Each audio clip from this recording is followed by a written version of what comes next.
Calling an API can be a pain. You have to use the HTTP client correctly, you need to handle the return types, deserialize the data, and more. Or at least you used to have to do all of that. Not anymore if you use Refit. Refit is an automatic type-safe REST library for both Xamarin and .NET. And that's .NET Framework, .NET Core, and .NET 5 and beyond. Now in this video, we're going to be setting up an API and then call it from Blazor WebAssembly using Refit. You'll be amazed at how easy it is to talk to an API. Now, if this is the first video you watched of mine, my name is Tim Corey, and it's my goal to make learning C# easier. I provide videos twice a week here on YouTube to help you grow as a developer. I also have a full set of training courses on IAmTimCorey.com. I encourage you to check out all the resources that I have to offer. Now in this video, as with most of my videos, I'm going to create some source code. If you'd like a copy of my source code, use the link in the description. All right, let's go over to Visual Studio and get started. We'll create a new project. And let's search for an API project. We're going to do an ASP.NET Core Web API project first. And let's call this our simple API. Like that, and this is going to be our Refit demo app. All right, we're gonna hit next. We're gonna use .NET 5, no authentication, yes to HTTPS, no to Docker, yes to enable Open API support. That's the swagger. So let's hit create, basically keep all the defaults. And once you do this, it's gonna create for us a really simple API that doesn't have a lot in it. In fact, what it has is just one weather forecast controller with one method called get. And I'll get a random set of weather forecast values. So what we're going to do is create a new controller. We'll leave the weather forecast controller there. We'll create a new controller. And we're going to call this, it's an API controller. We will controller with read write actions. That just kind of scaffolds out some things for us, makes it a little easier. We'll hit add, and we're going to call this the guests controller. All right, guests controller. And this will be a really simple guest book for us. All right, so we can get rid of this comment here. We're going to leave the route as it is, which is API / in this case, guests. So you see this right here in the square brackets. That means this section right here. I'm not going to go deeply into APIs here. That's not the point of this lesson, but I do want to do a little bit of setup here. So right click on your API project, hit add, new folder. We'll say models. And in here, we're going to create a new model. We're going to call this the guest model. And in here, prop, tab twice, ID, prop, tab twice, string first name, prop, tab twice, string last name, like so. So there's our three values here for a really simple model. Now in here, what I want to do is I want to set up a static list of those models. So private static list of guest model. Control dot to add the using statement. We'll say guests equals new, and then curly braces. And in here we'll say new guest model, curly brace, ID equals 1, first name equals Tim, last name equals Corey. So we're just setting up some temporary values here, some test data. You wouldn't normally do this. You wouldn't normally have a private static list in your controller. This is just going to help us when it comes to setting up our controller just to see what things look like as if we had a database, but we don't. Now we'll finish changing these up. I know we have red squigglies here. We shouldn't. There we go. We need a semicolon at the end. So, Sue, Storm, and we're going to say Robert Smith. Okay, so there's our 3 demo users in our list. So our list is going to start pre-populated with 3 users. That way, right off the bat, when we do a get, we can actually have something to get. So let's do that. Let's change it from string to list of guest model, and we'll return guests.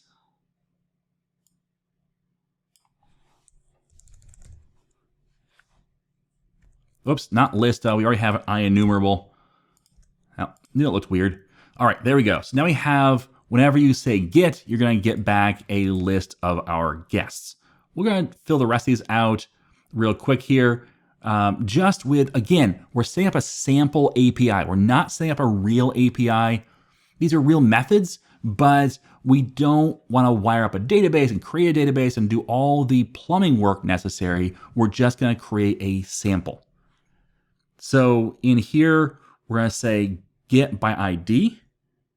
So instead of return value, it's not a string, it's going to be a guest model.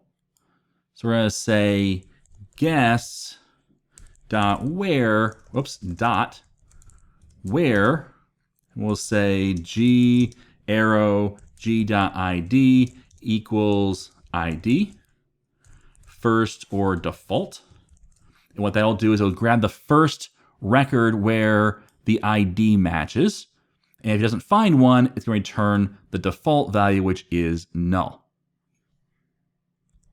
Next up, we're going to have the post, which again is going to post a guest model. And this is pretty easy. We'll just say guest.add value. Just add that to our list. And then our put is going to be, again, a guest model. And for this one, the put, what it's going to do is actually we're going to modify a record. So we're going to say, okay, with this ID, we're going to modify an existing record with new values. Well, instead of updating one by one, we're going to do a simple thing, which is guest.remove guest.where g arrow g.id equals ID, first or default, like so. So we're going to move the first or null, but the first record where we have an ID that matches this ID being passed in. And then we're going to do a guest.add value. And yes, there's other ways of doing this. They're probably better, and we're repeating code. That's okay. This again is just for demo purposes. And then finally, we can actually take this right here, copy it, paste it down there. There is our delete record, which is just going to delete it, and it's not going to add a new value being passed in. It just deletes it entirely. So that is a quick and dirty API. Let's launch this, run it, try it out, and make sure we understand what it's doing. All right, so here's our Swagger page. Get. We can actually zoom in a little bit here. You can say try it out, execute, and that's going to give us back a list. Let's zoom in here. There's our list of 3 records. Now we can come down here to post. Let's just do one post. So we'll try it out. And we're going to say the ID is for, again, it's all manual, Mary Jones. Execute. Okay, and it says 200, which means success. Okay, so now we can come back up here and say execute again on this. We should see that now Mary Jones is in the list. All right, so that's the how to use this API. But now you need to call this from another project. Okay, so we're going to grab this URL right here, because we need to know what that number is, that port number 44367. So now we have that. Let's right click on our solution and say add new project. And this time we're going to choose a Blazor WebAssembly project. We're going to call this we call it a simple API. So this is our simple UI. Hit next. .NET 5, no authentication, yes to HTTPS, no to hosted, and no to progressive web application. We just want a simple working Blazor web application. And what I'm going to do is in my program.cs, let's collapse this one down. In my program.cs, I'm going to, at the top here, I'm going to comment it out, but paste in that URL. That's going to be the URL to our API. Now, we will definitely come back to that, but for right now, let's right-click on our simple UI, and I'm going to add a new folder called Data Access. And then before we go on, let's add our dependencies. Right-click and say Manage NuGet Packages. Type in Refit, and we're going to add 2 packages here because we're using Blazor WebAssembly and we want the HTTPClient factory. So install Refit, the normal Refit, and then also install Refit HTTPClient factory. You could just install the client factory because that depends on Refit, but this way it's clear that you have both installed.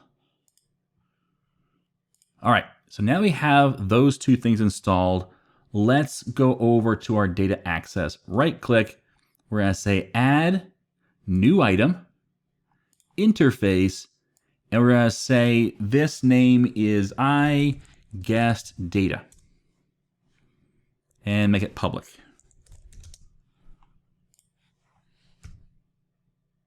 Now here's where the magic comes in, where I hate to use the word magic because it's not magic, it's doing stuff behind the scenes, but this is what you will need to worry about when it comes to talking to an API.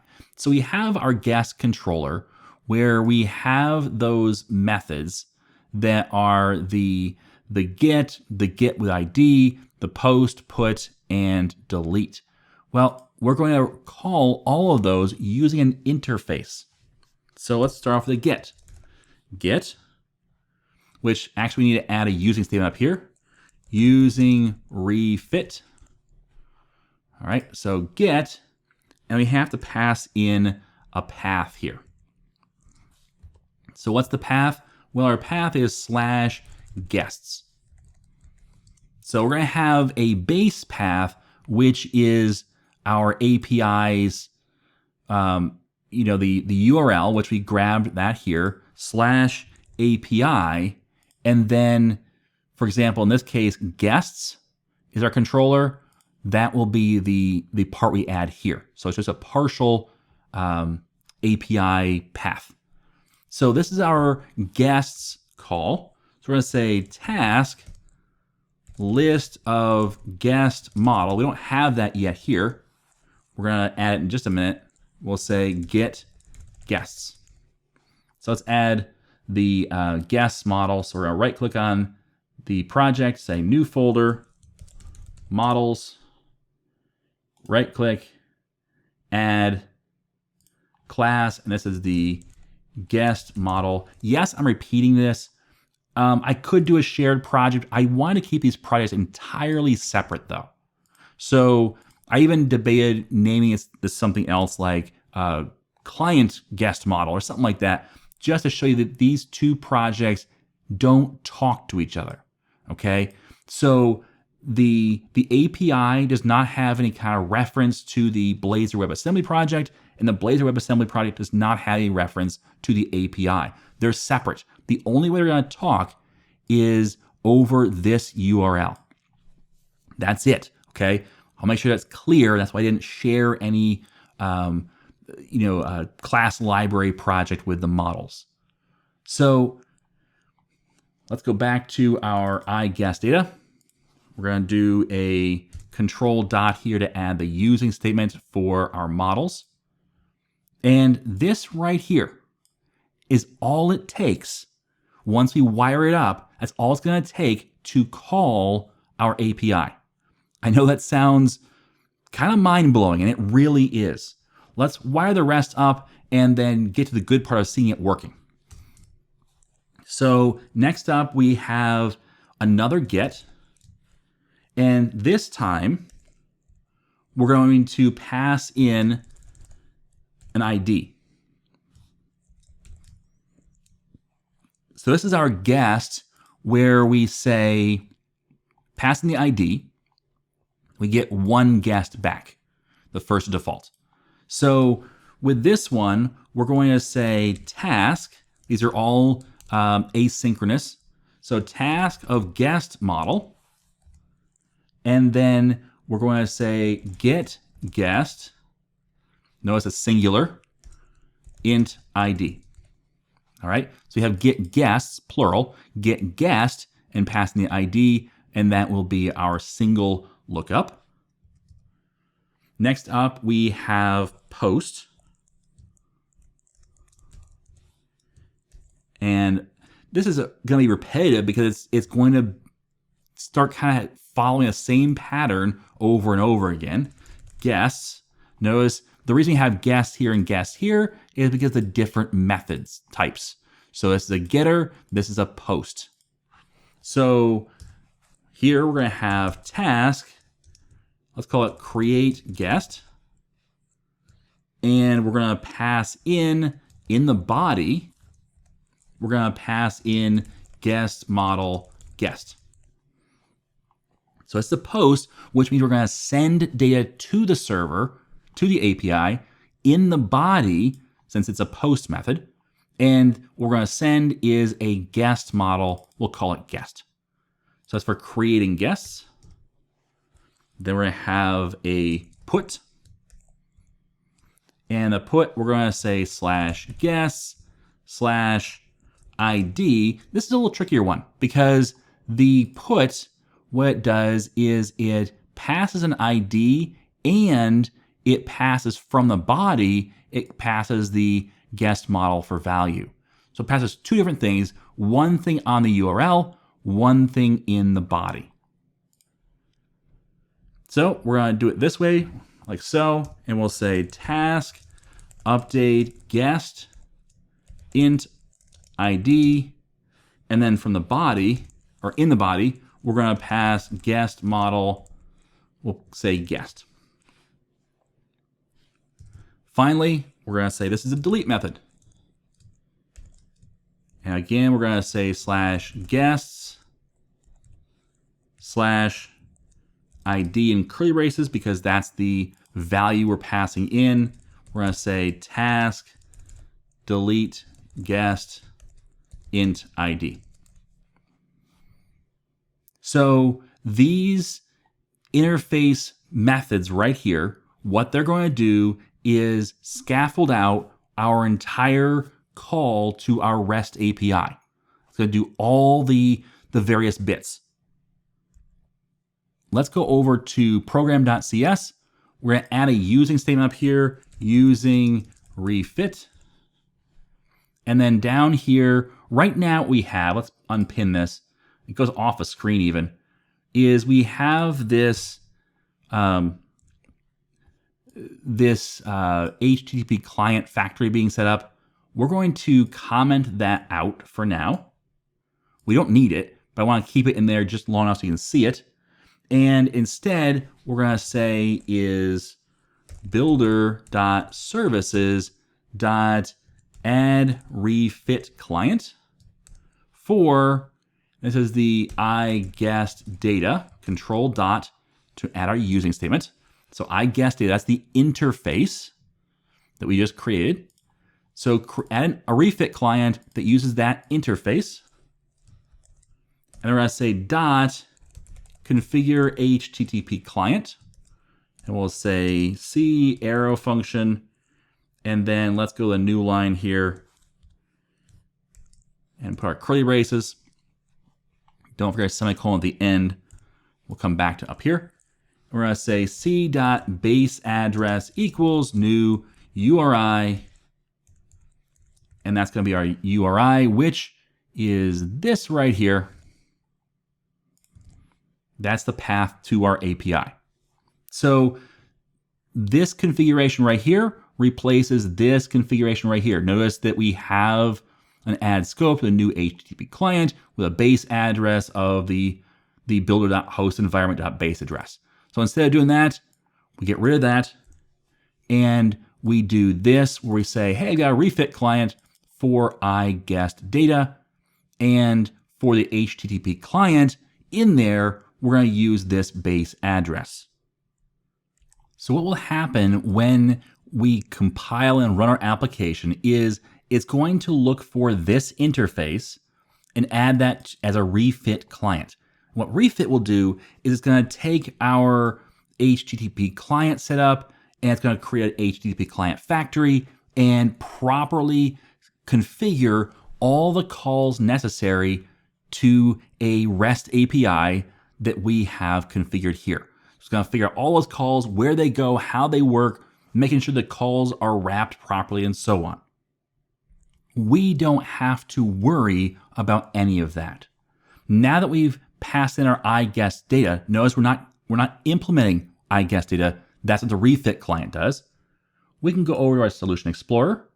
Let's go right to the main page. We're not going to modify or create new pages. Let's just set this one up. So on the main page, we're going to call our API and load some data. So let's set up a code section first. And in here, let's grab a list of, let's do a private list of guest model. And we'll call it data equals, let's start off with nothing in it. And I do want to go over here to my imports.razor, add a using for the simple UI dot data access and using simple UI dot models. That way we can call those more easily like this. And then in here, that should rebuild at some point. There you go. We're going to have a protected override on the onInitialized async. Can shift tab to bring it back into line. We can take this line out. And we also need to mark this as async.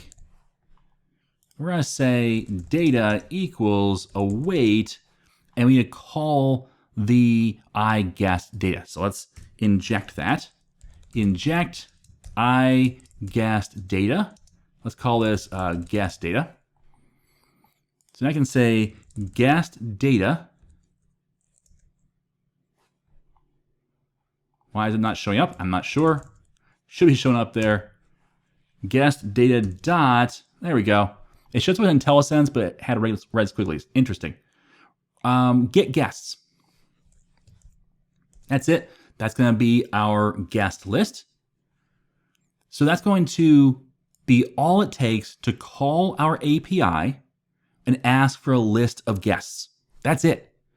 That's all the code we need to write. So the whole code for Refit is setting up our Refit client with an interface, creating that interface, and then calling that interface. That's it. Just to show us, before we create a full page, let's do this. At if, we're going to say data is not null, then for each, and we'll say for each item in data. And let's just do a simple, actually let's just, I want to make sure I'm semantically correct. I don't want to do like H3s. So let's just do an unordered list. And then inside there for my for each, what I will do is say a list item that is item dot, and then let's do, let's just do first name. That was interesting. Put the dot in the wrong spot. Item dot first name space item dot last name, like so, just to show off that we have something working. Okay, that's just going to give us a quick and dirty little, whoops, that's not going to show us what we wanted to show because we're only loading the API. right click on the solution, set startup projects, multiple startup projects, start the API first. So it's not at the top, drag it to the top using the arrows. But start both of them. Okay. Now it's going to start the API, and then it's going to also start our Blazor WebAssembly project. So API starts first, and then our Blazor WebAssembly project launches as well. And we have an unhandled error has occurred. Let's find out what that error is. I don't want a welcome message. Who cares? Okay. It says, CORS policy. So if you can't see us here, let's zoom in. If you see us, the call from origin, this origin, has been blocked by CORS policy. No access control allow origin header is present on the requested resource. So what this is saying is you can't make a call across APIs. So you have a different URL you're coming from. I don't know if you're authorized to talk to me, so I'm going to assume you're not. So what we need to do is enable CORS to work. So let's go over to our startup.cs of our API.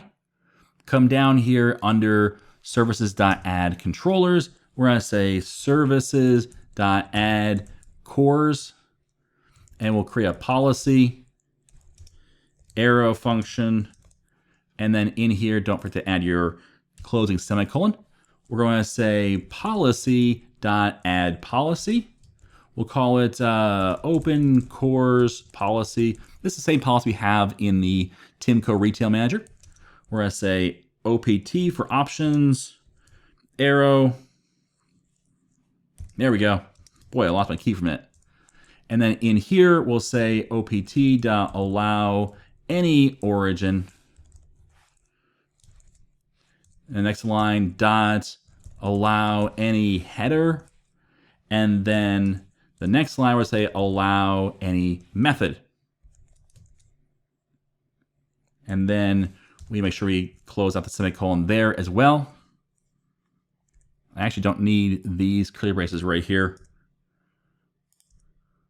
Like so. And this is still messing up. I don't need this either. There we go. Sorry, a little confusing there with all the nested different things and arrows and all the rest. But this is our CORS policy that basically says allow any origin, allow any header, allow any method. So if you don't have this, then it means it won't talk to other APIs in other locations. If you don't have this, and if you pass headers along with your API, it might block them. And if you don't have this, then it will only allow, I believe, get and post, but not put, patch, delete, or all the rest. But we're not quite done. We've added this to the services, but down here, let's do it after the use HTTPS redirection. We're gonna say app.use CORS and pass in our open CORS policy. So this is where we actually use it. So we create it up here. Down here, we use it. So that should allow us to make that call. So hopefully that authorizes everything and we can make a call to our API and get a list of guests. And there we go. We have our list of Tim Corey, Sue Storm, and Robert Smith. Excellent. So now we know that that's all it takes to call an API. So, and this is just kind of a little mind-blowing. It's a really great tool for making quick and easy calls to an API without sacrificing pretty much anything. This just takes away all the fluff, all the setup and all the ceremony around talking to an API, and just narrows it down to a really simple, just call it. That's it. So now, just to prove this all works, I'm going to set up the rest of our methods in a really simple little form here so that you can see how the different methods work and make sure you understand how to call them properly. So let's do this. Let's get rid of this here. Let's keep the is not null. We want to make sure that if it is null, we don't show this. But then we're going to have a div class equals row. And then inside here, we're going to have a div class equals call MD6. And then in here, we're going to have an H2 that is item, which we don't have our for each loop. Oops. Let's cut this out for a minute. For each var item in data. There we go. So now we're going to say item dot, let's grab ID first, space item dot first name, space item dot last name. That'll show us all the data for a record. But now I want another half the page. Class equals call MD6. If you're not familiar with the classes I'm doing here, this is Bootstrap, specifically Bootstrap 4. And what it's doing is it's saying, okay, we're going to, in this row, we're going to divide the page in half. So there's 12 columns total. So 6 of them will be for this spot, and 6 of them are over here. And it's going to divide it equally, and then it will resize nicely for phones and other devices. So we're going to say button class equals btn. btn-primary is fine. And we'll say on click. And for right now, I'm going to leave that empty. And we'll say add guest. And yes, I know you're going to yell at me. In fact, I'll get rid of it for now. I don't want it to yell at me. I don't like people yelling at me. There we go. So we have 2 more. And this is going to be update guest. And this will be delete guest. So let's change this to danger and warning. So we can make sure that we can differentiate the buttons and just see what each adds to it. Okay, now let's go down here and we're going to say private async task add guest, guest model guest. And in here, we're going to say await guest data dot create guest. And then let's do a new line here. And we'll say new guest model. We'll say ID equals data dot count plus 1. So we're going to create a new guest model based upon the guest you pass in. So yes, this is, again, quick and dirty. We're not creating a form and doing the fill out stuff. We're just going to take whatever row you were on. We're going to pass in that guest. We're going to duplicate that guest, but create with a new ID. So the first name will be the guest.firstname, and the last name will be guest.last name. Basically, making a copy of a guest, just changing their ID to a new ID. That'll be it.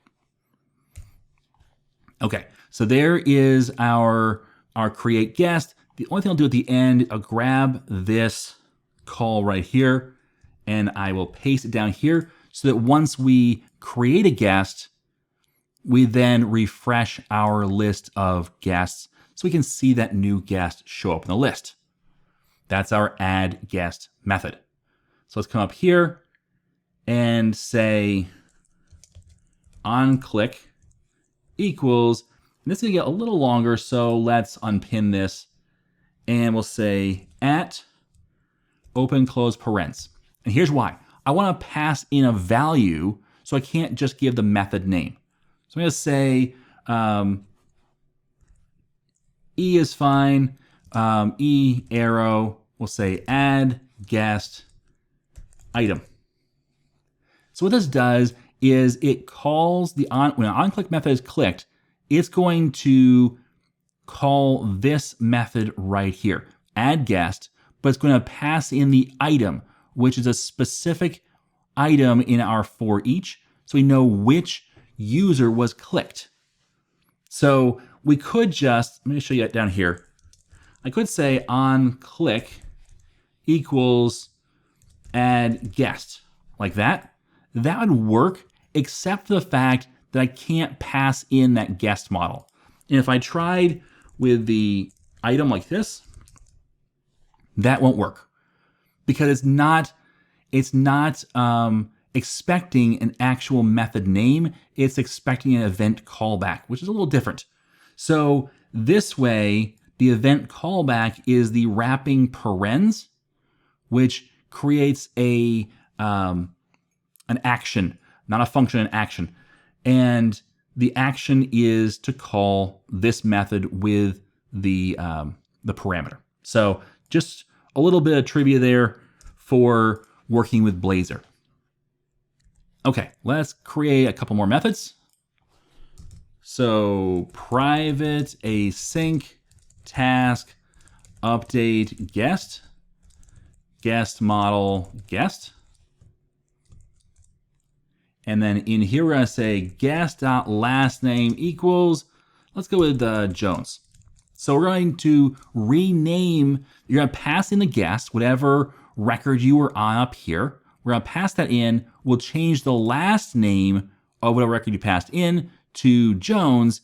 And then we're going to say await guest data dot update guest.id guest.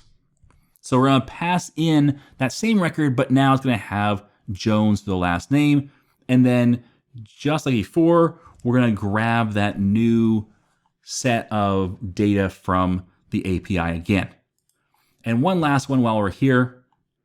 Let's actually just copy and paste really this here. We're going to say delete guest, get rid of the updating the last name. And instead of update guest, we're going to delete guest. We don't need to pass in the whole guest, just the ID for the guest. We do want to call that list again to get the new list, which should be -1 guest. Back up here. Let's copy this onClick method, paste it a couple more times in these two. This is going to be update guest, and this is going to be delete guest. But the rest is the same. We're still passing the item in. It's still the onClick method with this E doesn't really matter. Okay, so now we have a pretty simple but hopefully functional page to work with. Let's launch this and see our list of guests. Wait for it. Wait for it. There we go. So let's shrink that. Oops, that's a little too small. There we go. So now there's our list of Tim Corey, Sue Storm, and Robert Smith only has one. That's interesting. It looks like I made a mistake and I didn't update Robert Smith's ID. That could be problematic. So let's go ahead and delete Robert Smith and actually deleted Tim Corey because Tim Corey is the first one with the ID of 1 that was found. Makes sense. Let's add a guest. There's Robert Smith now with 3. And now let's update a guest. Now it's Robert Jones. Let's go ahead and delete Robert Smith. Don't want him. And let's add a guest on Sue Storm's record, which is now Sue Storm again, but now the ID of 3. That's because we've messed up the IDs now. But we add again, there's Sue Storm of 4. Let's update Sue Storm to Sue Jones. Let's delete the third Sue Storm. So you can kind of play around with all these things. And we have a fully functional page talking to multiple different endpoints in our API, multiple different types of calls. And it's all really simple to do. Now, before I forget, let's go back over to that guest controller. Go back up here and modify Robert to be 3. Okay, just so we're a little cleaner there and don't have that problem again. But that's all there is to Refit. I mean, there's a lot more to it. You can go in more depth, but that's all that you have to do to get it working. You need to have this call right here to set up our client. Well, kind of you do. You don't have to. Let's do one more quick demo so you can see what's going on, see how you can kind of remove dependency injection if you don't have dependency injection, or how you can call a second interface if you want to add a second one to dependency injection. So if you want to add a second one, just basically copy and paste and change the interface. If you have two of these add refit clients in your dependency injection. But let's look at our API, and we have this weather forecast controller. We have this weather forecast model here. So let's grab the model contents. Let's come down to our models down here. And we're going to say new class, we'll call it weather model. And in here, we'll paste our model properties. Okay, so we're going to call this weather forecast API up here, which just has that one get method. That's it. So to do that, what we're going to do is create our interface. So in our data access, we right click, add a new item, interface. And we're going to say this is the weather data. Make it public. We're going to say this is, oops, don't forget to add a using refit. And we'll say this is a get call. And in here, this is just weather forecast. That's the call to the correct controller. It's weather forecast controller. So we'll say task of type list of weather model. Control dot to add the using statement for that model, and say get weather. Okay, so now we have a call to a second weather forecast, or a second API, our weather forecast controller. Now, instead of adding it here in our program.cs, I'm going to pretend we don't have dependency injection. Now we do, but let's say it's a console app or a WinForm app where you haven't added it. Now you can definitely add the .NET Core dependency injection fairly simply into all these different projects. I have covered that before in some of my courses, but let's say you don't want to do that. You don't want to go to that depth. Not a problem. Let's come back to our index page. Actually, let's go to our fetch data page, which I believe our fetch data page right now is going to grab, let's look at it. It does call an API right now, and it grabs the weather forecast model. That's interesting, which is right here, which is the same model we just brought over. So we can get rid of that model. We can get rid of this call right here. And we can just change or update the using statement here. It's actually a weather model. There we go. So you have forecasts. So now this page should mostly work. Let's get rid of the inject statement here. Let's come down here. It's actually a list of weather model. But we need to make that call to the API. So how do we call the API when we haven't added the interface into our dependency injection? Well, up here, we need to add a using statement for refit. And then down here in our code, what we can do is we can say, let's set up our API. So var weather data equals REST service. This comes from refit .for, and our interface is going to be weather data, and we pass in our API. Now our API, the URL is this URL without the /API. It's a little bit different. That's because weather forecast does not use the API. Just so you know, it just says controller, whereas guest controller says API/controller. That's the difference.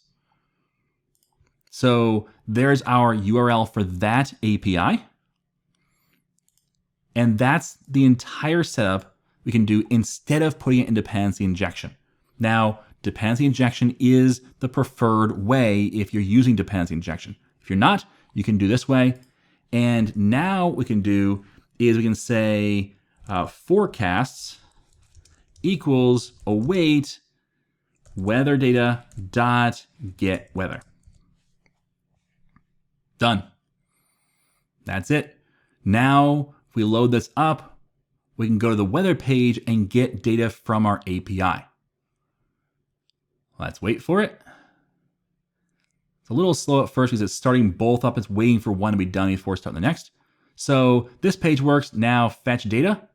And there is the data from our API. If we refresh this, it's going to be different. Now they're all sweltering.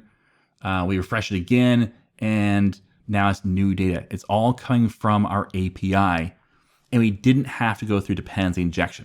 So we can do it either way.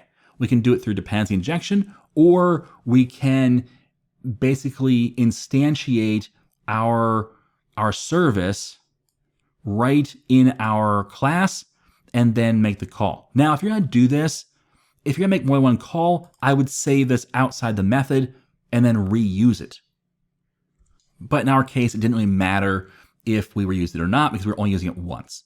So that's how to call Refit. There's a lot more you could do there. It can work with authentication. It can work with different JSON clients.